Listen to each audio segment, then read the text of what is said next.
Good morning, everybody. All right, I'm going to show you a neat little effect that I developed a while ago. I use it often because I really like the way this looks. It kind of reminds me of the Windows Aqua look. And so this is what we're going to do. All right, I'm going to create a title. And this particular one is going to be 30 seconds long, but it's because of something that I'm doing later to it. But here's what I want to show you. Okay. Normally what I do is I will remove this layer and the title background layer as well. And the reason I do this is because this allows me, if I remove this layer, it allows me to use the video pane to move things around without moving the layer behind it. Whereas if I have that layer there, in this particular case, if I have the layer there, the title background layer, when I use that video pane, it moves the whole video clip. It moves everything. And so I find that kind of annoying. But in the case of this particular title, it's a lower third. And because I'm doing it this way, I don't need to move this around. Okay, so here's what I'm going to do. I'm first going to create a rectangle tool here. It's just white. And I'm going to put this here so that this is eventually going to become a mask. And then the next thing I do is I duplicate this layer, or I make a clone layer. And I do that by hitting the letter K, and this becomes a clone layer. And most of the effect that I'm going to do now applies to the clone layer rather than this layer or the rectangle. So the first thing I do in the clone layer is I add an image mask, and you won't see what happens here, but I'll go up to the inspector and grab the rectangle and throw it up here. And yeah, the rectangle disappears, and if I turn this off, you can see there's my mask.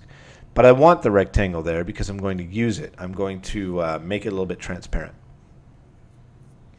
Okay, now on the clone layer, I am going to apply a blur effect. So let's go to filters and go to blur. And I usually use just a simple Gaussian blur. And I'm going to make it be, I like about 50. It's pretty blurry, but it's okay for what I'm trying to do. Okay, and then here on the rectangle, I'm going to make it slightly transparent, but actually what I need to do is I need to make another rectangle. So I'm going to duplicate this rectangle. Well, no, not yet. Okay, then on the clone layer, I am going to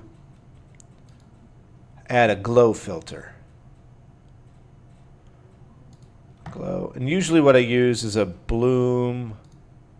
See how nice and bright it is, or just a standard glow. I kind of like the bloom, though. The bloom is like really bright.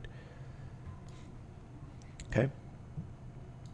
And I'll apply the, whoops, I don't want the blur on the mask. I want the blur on its own. Okay, let's do it like that. All right, now I'm going to take this rectangle. Oh, here we go. Clone layer. What we're going to do is on the image mask, instead of the source channel being alpha, we're going to do source channel luminance because I'm doing this all in white. Now you can change the color of this, and if you do, you'll want to change your thing to alpha here. But the reason I'm doing this as luminance is because I'm going to bring down the opacity just slightly to like 90%. Okay, and it makes it look gray. And then on the bloom, I'm going to make the amount huge and the threshold low. See how it's all white now? Okay.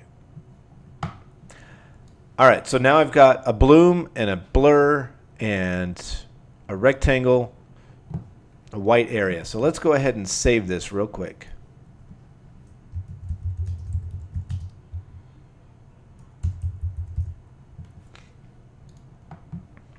And I'm going to create a new category.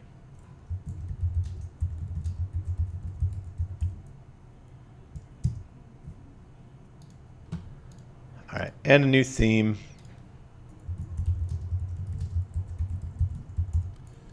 I really don't need to make the categories. I should just call it a lower third, but let's do this. Okay, that's done. Now if I go back over here because this is the commercial I'm doing anyway. And I go to my titles and I look for well care.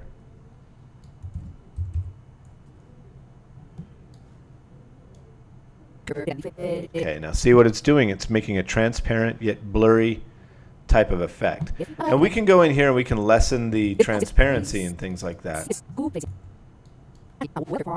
just to kind of mess with it a bit. But you can see what it's going for. It's got that blur. Like you can see the detail in here is not solid anymore. It's now blurry and bright. And that's what I'm going for. Now another thing I can do, let's go ahead and toss this. And let's open this back up in motion. One of the other things I like to do also is I like to change the blend mode. So instead of it being regular, normal, I like to change it to add. And then I can bring this down a little bit more. Save it.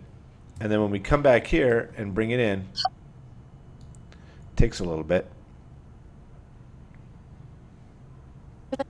Now you see the kind of effect you have.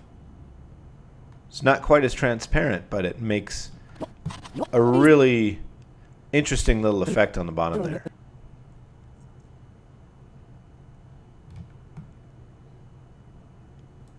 And that's what I'm going for. And this looks really cool with black titles.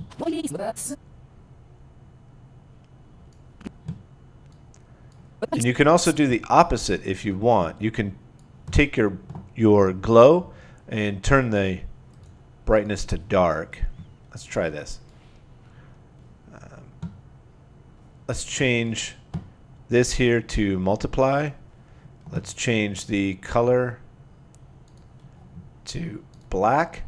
Now because we're doing it in black, I'm going to invert this mask. Oh no, I'm not going to invert the mask. We'll go to alpha. That's fine.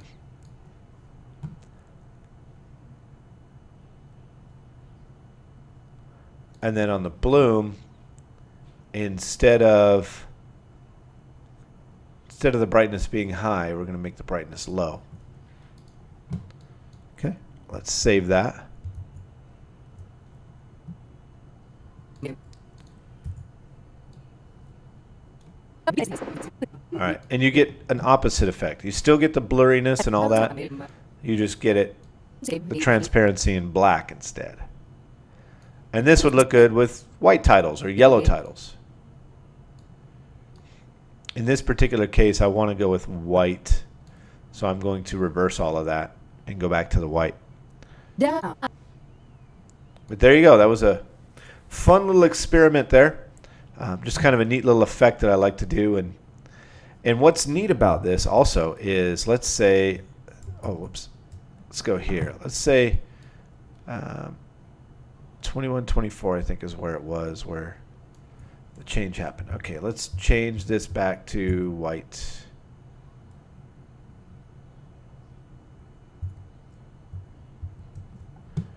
All right, and then at 2124, we're going to take this rectangle and we're going to animate it.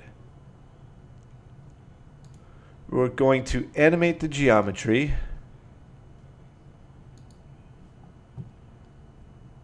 '21, 24, and let's go 22, 14. That'll give us 20 frames. And let's take the height all the way up to the top. All right. Okay. Now you can see the effect applies with that rectangle. So it applies with that clone layer.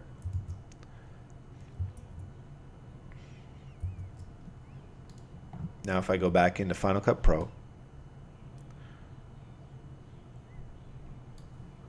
and I bring it over, get rid of this old one. If I were to close Final Cut Pro and reopen it, it would update it with the new one. So, but I don't want to do that.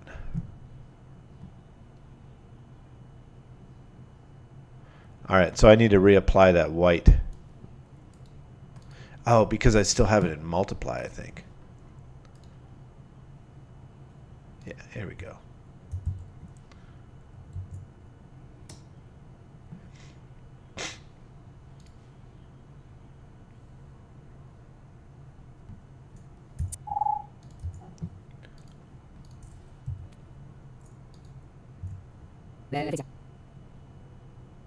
All right, and this is exactly what I want. I don't want it at that point. I'll probably move that point. No hay problema. Cobramos cuando tu caso se arregle. Llama a Wellcare Pharmacy. So you can see what it's doing. It follows that mask, and that's what's neat about doing it like that with the clone layer, is that I don't have to readjust the mat anytime I want to adjust this. See, I had this adjusted here at 2124, but I really needed it at 2420 or 2421. I had those numbers backwards. So I'll go back over here to motion, find this, and 2421. And then if I take these and move them over, just like that, save it.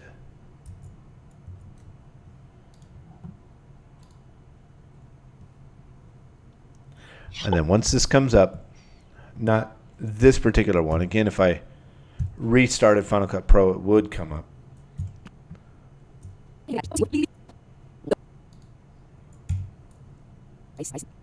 But this should have the right timing now.